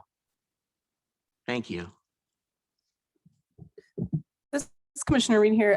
Maybe Jill or Sarah can answer, or maybe Jan can answer this for me. I'm just curious, or I want to make sure I'm aware of which of the historical societies are staffed, have some degree of staff. I know Watkins and Eudora Area Historical Society definitely have executive directors and staff, but I think some of them are all volunteer and community member based, right? So can you tell me which ones are staffed? Lecompton has staff as well. I believe you can go on up, Jen. You might know a little bit more than I do, but I believe Lecompton has some staff as well. I believe Blackjack, Santa Fe, and Clinton are now all volunteer. That's correct, all volunteer. Yeah, and Eudora's in a situation where funds come in from the city, but they're very limited too. So Ben's really taken a lot on for his salary level. I just say that in support. The other thing I would respond to in the former conversation is if funding is for over more than a 1-year period, that lends some stability, I think, to the heritage organizations rather than just going one budget year at a time. I know that's been a challenge. So just something else to consider. So thank you. Jan, I had a quick question before you go. Seems to be a pattern. So one of the ones that I was looking at was the Clinton Lake Historical Society. That almost looks like one of the grants that your groups determines. How do you decide, how does your group, and this could be for anybody, determine what goes into a grant application and what goes into a supplemental request? Well, that's a really good question. Of course, the Heritage Council only has a limited amount of funding, and so they chose to fund the architectural fees to make sure that the plan was ADA compliant, so they would be fine into the future for that particular project. That supplemental, the county received the same basic supplemental for last year, and they were denied. So that is their highest priority of need, I believe. And with being a rural and small population area, that's a real challenge for the Clinton Lake Historical Society. Does that answer? Yeah, Somewhat. it does. Thanks.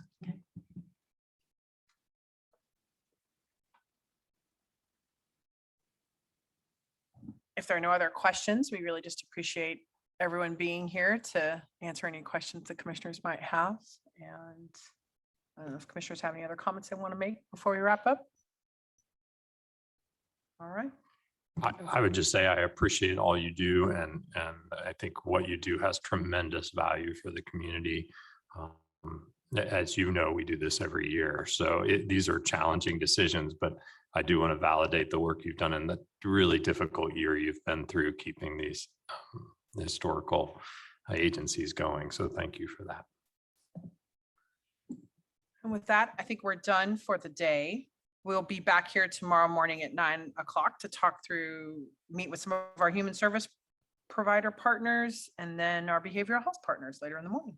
So Thank you. thank you.